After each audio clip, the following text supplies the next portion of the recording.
everyone. Welcome back to Right Now at Sea Morning Show as we celebrate our 4th anniversary, expanding horizon, inspiring more. And of course, right here we have Alin and myself, and we do have a couple of the local updates right here. We begin with our first story as we will jump in, where authorities have raised alarm after West Sumatra's Mount Merapi erupted just yesterday morning. The eruption expelled volcanic materials 2 kilometers into the air with a maximum seismic amplitude of 1.8 millimeter. Eruption lasted for almost 1 minute. As officials have set up an exclusion zone of 3 kilometers from the center of the eruption and urged the public to wear masks during ashfalls.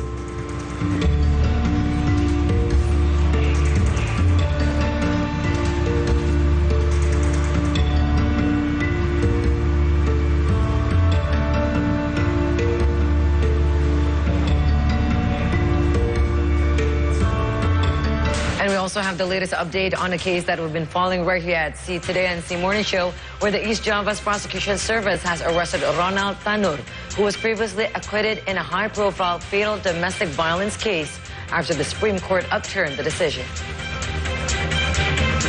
Ronald, son of ex-lawmaker Edward Tanur, has been sentenced by the Supreme Court to 5 years in prison for acts of violence. Prosecutors had sought 12 years for him on murder charges during the previous trial at Surabaya District Court. Speaking to reporters after Sunday's arrest, Chief Provincial and Prosecutor Mia Amiati said the prosecutors have been given the green light to arrest Ronald without excerpts of the judgment.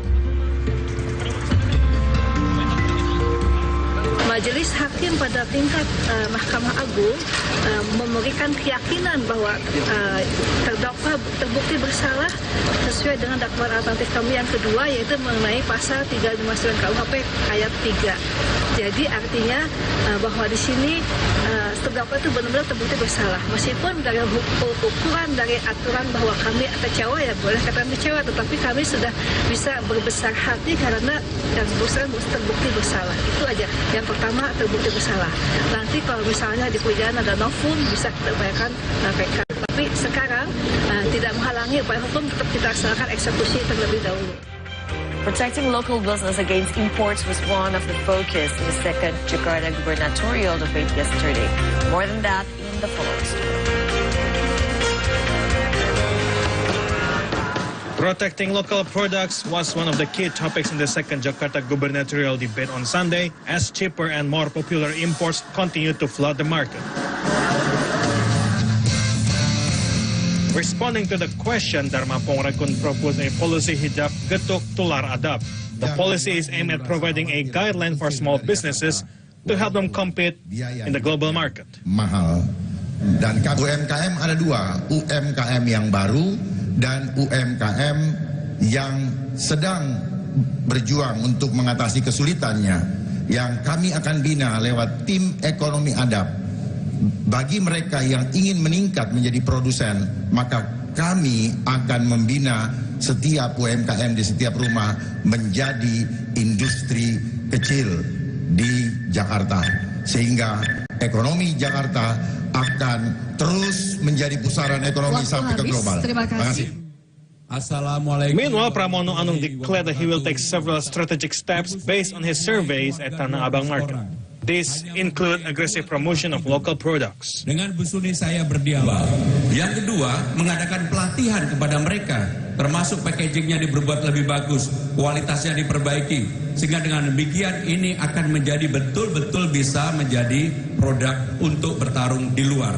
Dan yang tiga, kalah pentingnya adalah permodalan.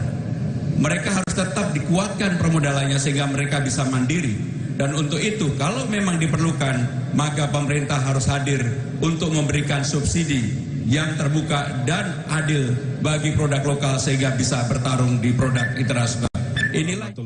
For his part, Ridwan Kamil stated that he prefers to boost local markets through government funding for events. Furthermore, he said he will encourage digital transition, which he believes could boost revenues by up to 25%. He also promised to promote 2 local products every day on his Instagram account.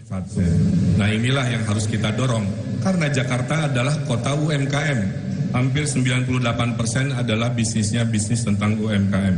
Yang ketiga, kita akan mendorong shopping mall di Jakarta, itu dalam kendali gubernur, agar kewajiban 30% toko-tokonya memamerkan produk-produk UMKM itu dipatuhi. Kalau melanggar bisa kita berikan sanksi.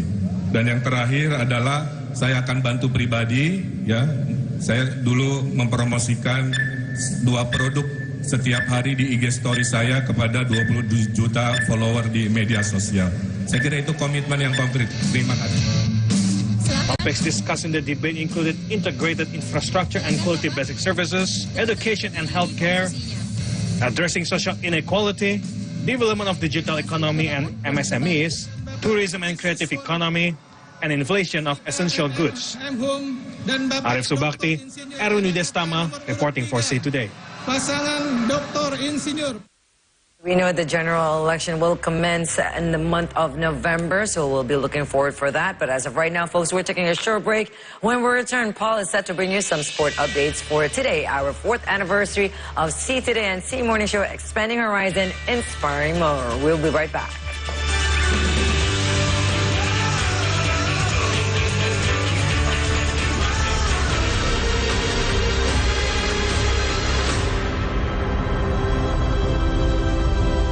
Hello citizens, I'm Wisnu Tama, the chairman of Telkomsel. Happy 4th anniversary to C Today. I hope that C Today continues to enlighten and inspire us all through its commitment to producing world-class content and showcasing Indonesia's unique global perspective. Here's to many more years of expanding horizon and seeing the world through the eyes of Indonesia. See Indonesia, see the world, see today. Seni itu udah jalan hidup saya ya Mas ya. Bisa bertahan di dunia kesenian, bagi saya itu udah sesuatu yang sangat mewah. Mungkin ada yang bilang, apa sih gunanya seni itu gitu. Tapi buktinya sendiri, seni masih ada. Tapi ya seni itu ya hidup. Kita hidup di dalam seni, kita membangun seni itu sendiri. Jadi kita menjadi satu, bahwa kita hidup di dalam seni.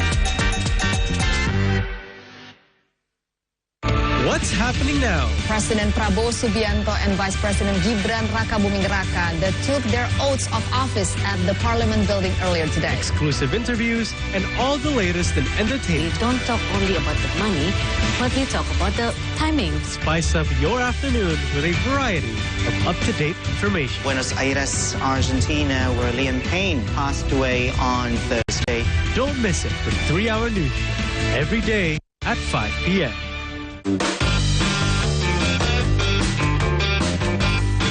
Okay, Dishanters, so these are the steak menu from Saung Steak Galunggung. A little bit lack of seasoning. This is the famous sate taichan that Bang Khodris sell for about 1,000 every single day.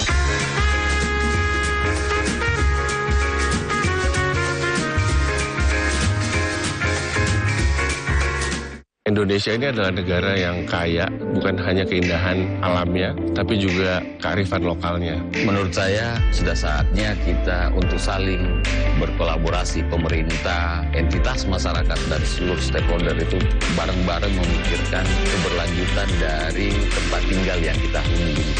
Mungkin mau menekankan pentingnya hidup untuk pembangunan berkelanjutan. Happy 4th anniversary to See Today, and thank you for your quality reporting and providing insightful content for all the regional audiences in Southeast Asia, including about the UK-Indonesia bilateral relationship.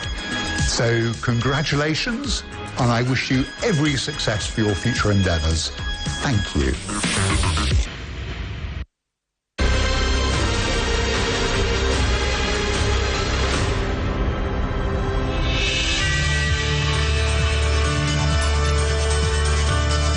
Everyone, welcome back to our C Morning Show 4th anniversary edition. Here, expanding horizons, inspiring more. It is 6:30 in the a.m. and it's time for your Monday morning sports update. We're going to begin with some football news from the EPL as Mohamed Salah's late equalizer earned Liverpool a 2-2 draw with rivals Arsenal in an entertaining Premier League encounter at the Emirates Stadium on Sunday as Gabriel Magalhaes limped off to add to the Gunners' injury woes.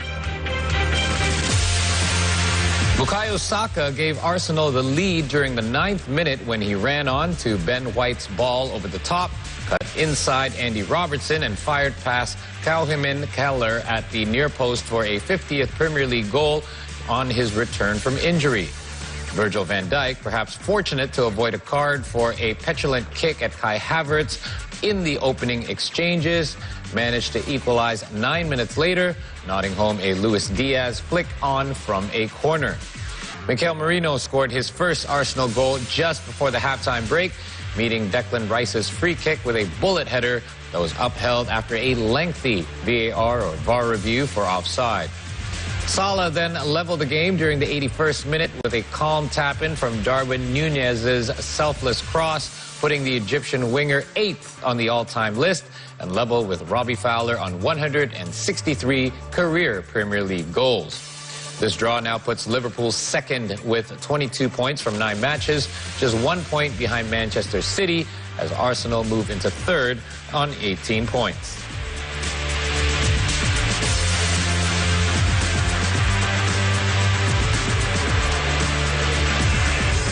And despite suffering many injuries here early in the season for Arsenal, we have to remember they're still having quite a positive season and having to face off against powerhouses Manchester City and Liverpool and managing to come away without any losses. Both of them ended in a draw. And despite that little slip up against Bournemouth earlier on in the season, Arsenal still have a lot to look forward to. Part of the reason is the flexibility and the adaptability of their lineups, having to be able to have many players play different positions, and this makes it harder for opposing teams to plan against. So, despite them sitting now third in the standings, they still have a lot to look forward to, and the challenge for the title this year is going to be a good one between City, Liverpool, and Arsenal so far early on. And in other football news, the Indonesian national team finished second in Group G of the 2025 Under-17 Asian Cup qualifiers. Garuda Muda has earned a spot in the final round, accompanying group champions Australia. Indonesia and Australia met on Sunday at the Abdullah Al Khalifa Stadium in Kuwait on Sunday for the third game of Group G and were tied without a goal. And that result placed both sides on the top spot of the group with 7 points, with each having 2 wins and 1 draw. Top 5 runners-up qualified directly for the final round, accompanying the group winners. Indonesia currently ranks 3rd in the best runners-up standings.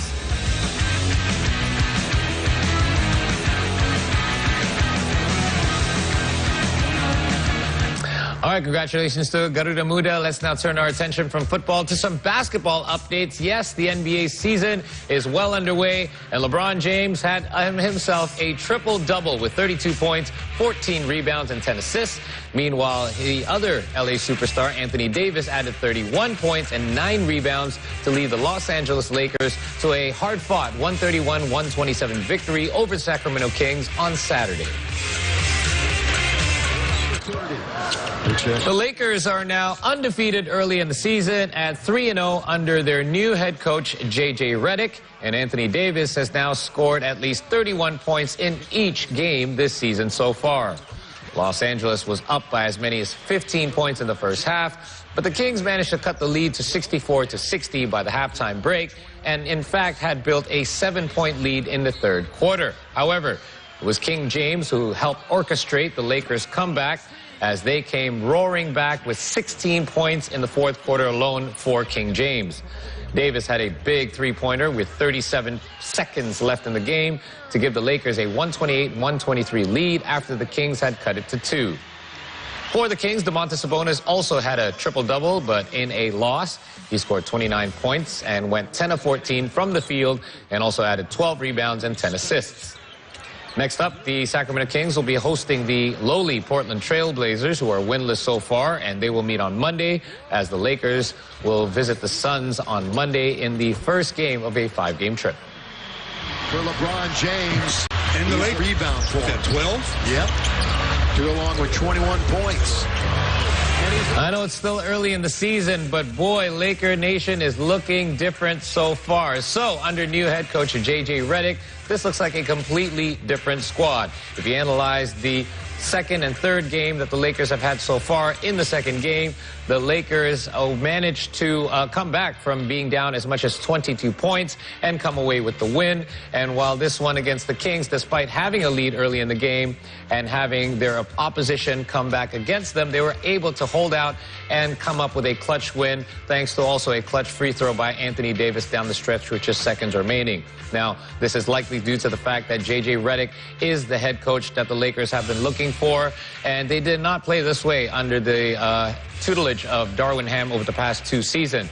It seems to me that Lakers players and staff are now excited to be under the helm of J.J. Redick, and their play on the court certainly does show that. So, can King James have another outstanding season during his 22nd year now? We'll just have to wait and see if this momentum can continue to carry them throughout the season. All right, let's move on to some tennis updates now. As top-seeded, Qin Wenzheng of China claimed the Torrey Pan Pacific Open with a 7-6, 6-3